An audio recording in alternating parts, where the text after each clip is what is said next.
Hey, what's up guys? This is Leo with Ever an Athlete, and today we're going to be talking about why your hip pain is always there when you guys squat. Everybody on the internet is telling you to squat all the way down to the ground, to get those knees over the toes. They're always addressing mobility, but they're not giving you exact drills and cues for your hip and for your knees to be able to do this safely without actually injuring your knee or your hips.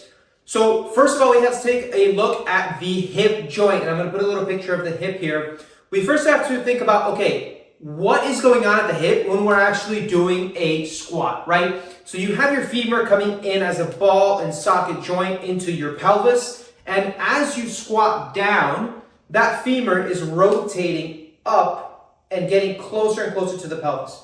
And then all the way down here, you're getting to the end where those bones could be making contact in the front. And so a super common symptom that people tell me, at least my clients and my friends and even myself, that I felt this with squatting, is a pinching feeling in the front of your hip when you've got a lot of weight on your back and you're coming all the way down, right in the front here. Sometimes people also feel it down in the side.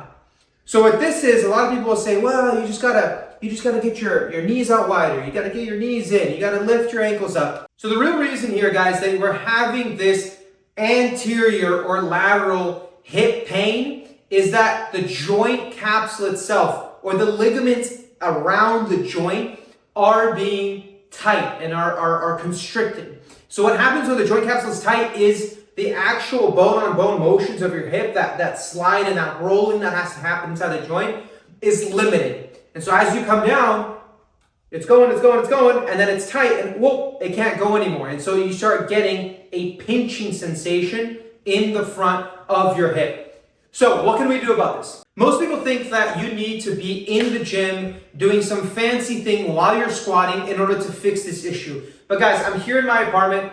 I only have one band, I have a belt, and that's what I'm going to use in today's exercises.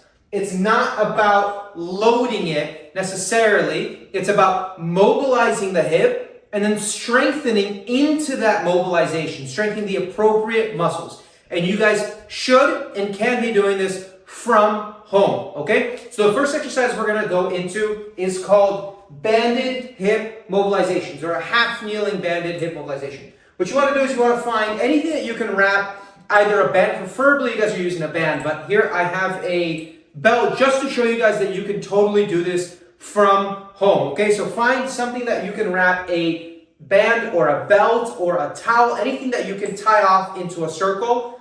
Here I'm going to use my desk. I have a couple of chairs, but those are too light. This is kind of the heaviest thing I have. You can also, guys, use a doorknob or a door handle, anything that you can close and that won't move to create some tension. All right, guys, so we have this belt set up. In your case, it probably should be a band. This will give you a little better pull or a stretch, but we're using a belt here for our case. We have it looped, so what we want to do is we want to get your leg on the inside of the band. And because the hip joint is all the way up here, we want the line of force in this mobilization to be as close to the joint as possible. And so what you're going to do is you're going to get this belt or your band as close to your crotch as possible so that we are right up against that joint. What you're going to do here is you are going to gently relax the hip, the contralateral, right, the hip that you're working, and you are going to pull this knee down while relaxing the hip, okay? So you are pushing your knee in, and the band or the belt is pushing your hip out laterally. What this is doing on your hip is it's creating a distraction force. So if here's your pelvis, here's your femur, as you're coming up, it's getting pinched. What it's doing is it's distracting it. It's helping pull it off of the joint just a little bit in order to help stretch that joint capsule that's constricted around that joint, okay? So again, we'll get this up against the femur here pretty high, and you are going to just drop, stretch, feel the side of the hip stretching, and as you come out of this, I want you to squeeze the side of the glute, almost like you're pushing against your hand and your hand's trying to resist. Push, push, push, push, push, and then relax again. Push the knee down. You can even sink into it with your upper body, and then again, push that knee out and drop it back in and push the knee out. Okay, so what we're doing here again is we're helping mobilize that joint, stretch the ligaments, and then on the way back out, activating the muscles that we have just stretched so that we don't do anything weird to our hip and it stays protected. All right, guys, so we mobilized the hip. We've done a little bit of activation coming out of that stretch.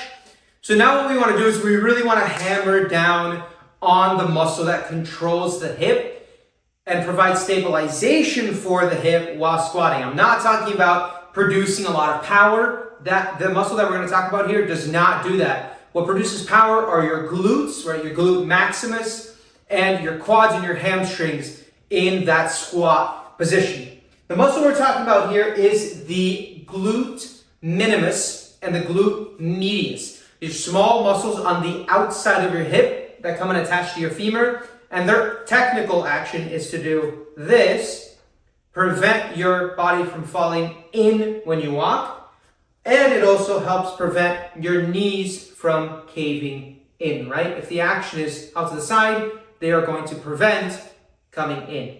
And what you guys will see a lot of people doing when they squat, especially when they go heavy, is the knees caving in, either when coming down, but especially when coming back up. And some people will say, well, that's how your knees are supposed to go.